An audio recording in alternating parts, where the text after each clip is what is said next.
Salut à tous, c'est Mandibulata. Alors aujourd'hui, on va parler de la seconde période du Phanérozoïque, l'Ordovicien. Prenez vos popcorn, installez-vous confortablement dans votre canapé, likez et abonnez-vous, et c'est parti. L'histoire de l'Ordovicien a commencé il y a 485 millions d'années. C'est une période de radiation évolutive où certains groupes du Cambrien se diversifient encore plus, et d'autres se font plus discrets. Par exemple, les récifs coralliens apparaissent à partir des cnidaires du Cambrien, des céphalopodes donnent naissance aux orthocères, des grands prédateurs de cette période. Les bryozoaires, un groupe d'animaux vivants fixés au fond de la mer, un peu à la manière des coraux, apparaissent aussi. Les arthropodes et les vertébrés commencent de plus en plus à ressembler à leur forme moderne, avec les euryptérides et les limules. Du côté terrestre, les champignons ont commencé à coloniser les terres, suivis d'algues vertes qui deviendront plus tard les premières plantes. Bien que cette colonisation soit seulement limitée au rivage, pour l'instant. Les trilobites se développent encore plus en arborant des formes et des épines sur leur corps, probablement pour se protéger. Certains comme Azaphus kowalski ont même évolué pour nager librement dans l'océan.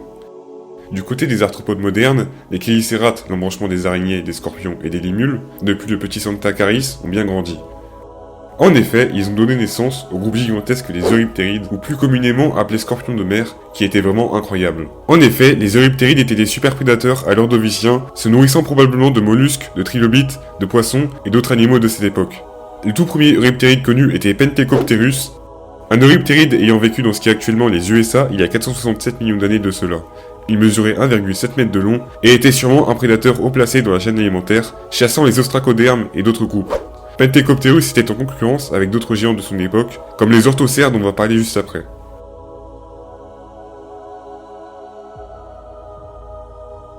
En effet, dans les océans de l'Ordovicien, un groupe de mollusques géants pullulait plus précisément des céphalopodes, les orthocères, avec par exemple l'espèce Cameroceras, un mollusque que l'on pourrait décrire comme une pieuvre, ayant décidé de se servir d'un gigantesque cône à glace comme de coquille. Ce céphalopode mesurait 6 mètres de long, ce qui est immense pour un animal de cette période.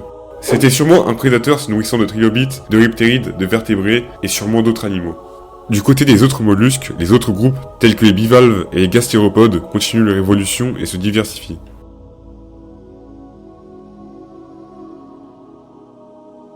À l'Ordovicien, après le fameux Haecoichthys dont on a parlé la dernière fois, les vertébrés prennent enfin leur essor avec le groupe des ostracodermes, le tout premier vrai groupe de vertébrés connu, qui sont caractérisés par leur armure qui entoure leur corps.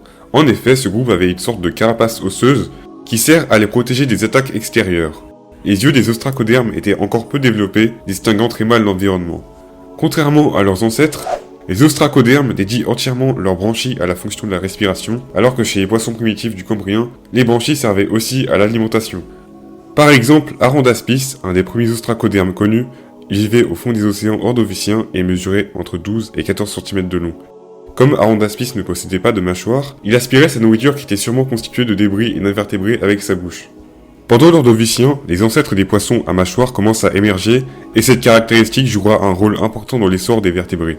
Mais les premières traces avérées de poissons à mâchoire seront retrouvées au Dévonien, la période suivante.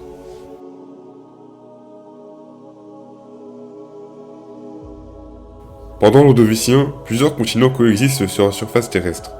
Le plus grand, le Proto-Gondwana, au sud, s'est formé à partir de l'ancien continent Rodinia. Au nord, comme au Cambrien, on retrouve Laurentia, Baltica et Sibéria.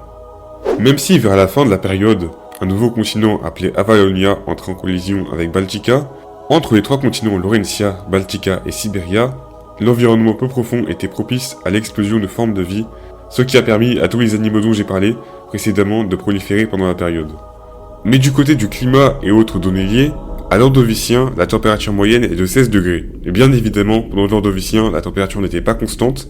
En effet, au début de l'Ordovicien, la température était beaucoup plus élevée qu'à la fin, où il y a quand même eu une petite ère glaciaire qui a fait mal aux êtres vivants. Le niveau de la mer était immense, allant jusqu'à 180 mètres de plus qu'aujourd'hui. Ouais, si aujourd'hui on avait un tel niveau, il y aurait plus grand chose sur quoi marcher. Donc c'est incroyable. À l'Ordovicien, il y avait environ 13,5% d'oxygène dans l'air, ce qui est l'équivalent de 68% de la quantité actuelle.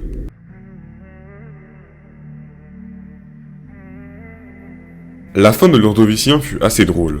En fait, la deuxième extinction du vivant, il y a 445 millions d'années, fut causée par un amoncellement de catastrophes, comme l'ère glaciaire mentionnée précédemment, ayant duré un peu moins d'1 million d'années.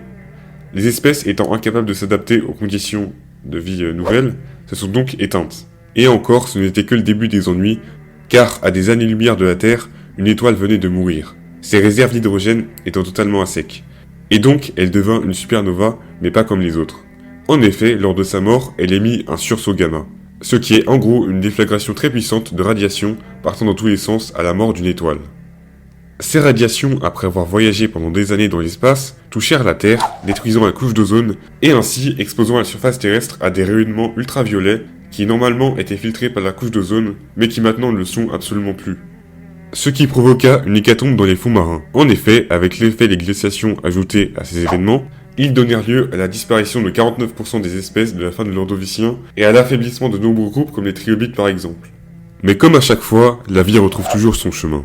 Et à la période suivante de Silurien, l'évolution des animaux prendra un tournant très intéressant avec les premiers poissons à mâchoire, l'apparition des premiers insectes terrestres, accompagnés des premières plantes et de plein d'autres choses encore. Mais ça, ce sera pour le prochain épisode. Même si cette vidéo était super courte due au manque d'infos, j'espère qu'elle vous aura plu, et encore une fois, n'hésitez pas à liker, vous abonner, et à regarder la vidéo jusqu'à la fin, qui va s'afficher juste là.